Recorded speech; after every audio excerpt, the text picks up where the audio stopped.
Ramsey, and this is so cool because I've got Dennis Constantine on TV with me. Hello, Dennis Constantine. Hey, Mark, good to talk to you. You Good to know, see you. Dennis Constantine is one of my absolute favorite people in radio, and I say that after knowing him for more years than I've known most people in my entire life, Dennis. It's really quite pathetic, but we've known each other that long. Dennis, of course, will be recognizable to many folks who are watching this as the former program director of Kink in Portland, the former program director of KBCO in Boulder, or as we like to call it, Denver Boulder, or Yeah. Boulder Denver. I'm not sure which order that you go in, Dennis. But what these stations and others have in common is that they're all AAA stations. Dennis has masterminded them all at various points in their evolution. And the other thing that fascinates me about these stations is they're doing well, and they've been doing well a long time. And Yeah. that's true in the world, as I like to say, where people have the ability to customize their listening experience. People can go online and get whatever they want. Dennis, in that world, in a world where at your digital fingertips you've got everything you need, how is it that stations like BCO, stations like Kink, AAA stations like that continue to do so well? I think it's the connection to the community because one thing that you can't get from your digital media, from your iPod or your internet radio stations is the connection to the community. And that's what radio has done so well since the early days. I mean, really, it's the connection to the community. It's letting people know what's going on in their community. Also, helping the community. We do a lot of fundraisers, both at KBCO and here, where we've raised funds and actually gone out and done physical activities to help the community and to make it a better place. I guess that strikes me though as just I feel the need for more detail. You know, when you say that, because connecting to the community is something that every radio station likes to say, Right.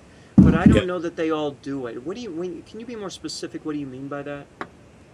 Well, for example, at Kink, we do a lot of events for the various issues of the community. And right now, some of the biggest issues are funding for schools. So we've helped out some of the music programs and raised money to keep teachers and music programs alive in the schools. We've helped with homeless issues and hunger issues. Portland, believe it or not, is the #1 city in America for hunger.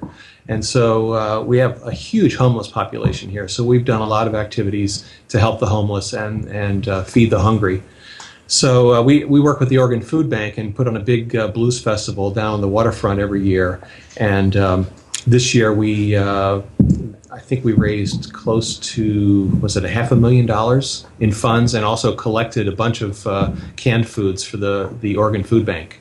Is there anything else you think about the stations that endear them to the community, such that even in a world where all these other distractions abound, there's still a reason to keep coming back to the BCOs and the Kinks? Well, I think it goes beyond just, it's a radio station that's more than just a jukebox, that's more than music. It's a companion.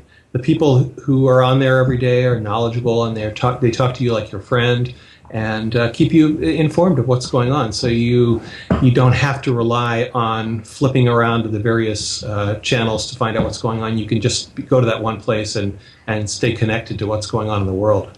It's funny that you're reminding me that on Slacker there's a little switch on the mobile app where it says DJs on or off.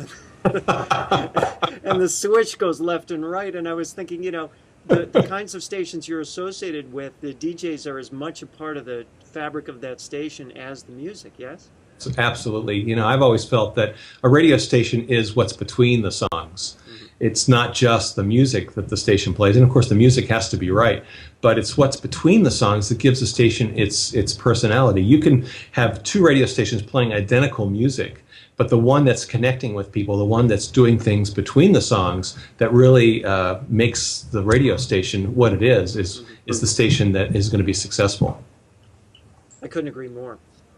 The other thing you wanted to talk about, I know, was the effect that our ratings methodology, everyone's favorite topic, PPM, and its influence on ratings. What impact, from your perspective, has that had, or is that having, on the business of radio or the experience of radio? Well, the PPM is more about hearing than listening. It registers what you're hearing, and I was in a store today, and they were playing some music in the background, and I was in there maybe 20 minutes, and it could have been the local AC station. It could have been a satellite service. I don't know. But if I was a meter carrier and it picked up that music in the background, even though I wasn't paying attention to it, but I was hearing it while I was shopping, it would have registered that I listened to that station for 20 minutes. And I think that the stations that are the background stations are the ones that are being rewarded in PPM, and it's because people are hearing it. Maybe it's playing in the office all day long, or it's in the coffee shop where you go. It's playing in the background. The meter hears it, registers that you listen to it, and that's it. It reminds me a lot of the beautiful music stations of the 70s. They had huge numbers. If you remember the FM beautiful music stations, they were number one in virtually every market they were in. And sometimes there were 2 or 3 beautiful music stations in a market because they got such big ratings. But the problem is that when people advertise, when they advertise their products on the beautiful music stations, nobody came into the store because it was a background service. And when it's in the background, you're not really paying attention to it.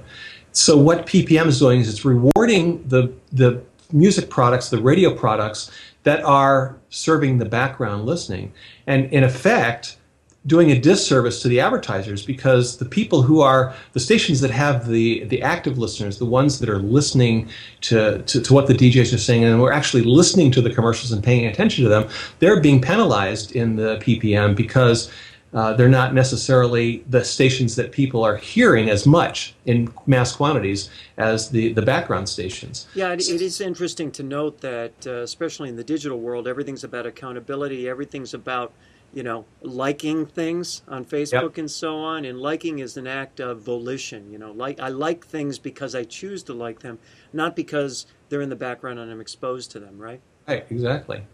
And so, I think that, and all the experts, the consultants and the experts are saying, you've got to be more background to win in PPM. And so I think the net result for radio is that if we keep chasing the background listener and all radio becomes more aimed at the passive background listener, that the active listeners are going to go elsewhere to find the music, the communication, the radio product that they want. They're not going to find it on the radio dial.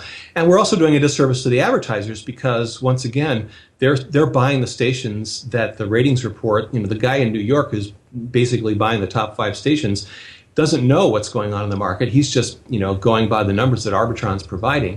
And the net result is that they're putting their money on stations where it's basically a background service. What could end up happening is that advertisers could say, well, radio doesn't work, so let's spend our money elsewhere. So I really think that radio needs to be very self-conscious, very aware of what chasing the PPM meter means to them business-wise. Well, and to add to that, this also relates to what you were saying earlier about kind of the strength of the brand to their local communities and the amount of kind of heart poured into these brands to connect with consumers and listeners, because if you can't connect with listeners emotionally at some level, then you might as well be 5th on a ranker. Ultimately, who cares, right? Yeah, exactly. I mean, I think the smart radio station is going to create a product that connects with people and then has a sales staff that doesn't rely necessarily on the PPM numbers, that can sell the image and the product and the results for the advertiser. I mean, that ultimately, what radio wants to do is to help advertisers ring their cash register. And if they can sell it without having to rely on being the number 1 or the number 3 PPM radio station, they can make a lot of money that way. And ultimately, we're foolish if we don't create brands worth hearing and worth loving, not simply brands worth hearing in as stores we're passing by on our way to someplace else, right? Exactly right.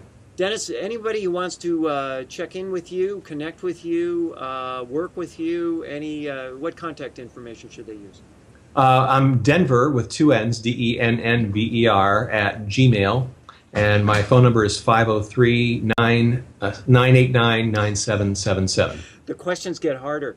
Yeah. The fabulous Dennis Constantine. Dennis, thank you so very much, not just for being here, but for everything you do in radio. Well, thank you, Mark, and I'm looking forward to my next challenge. It's going to be fun.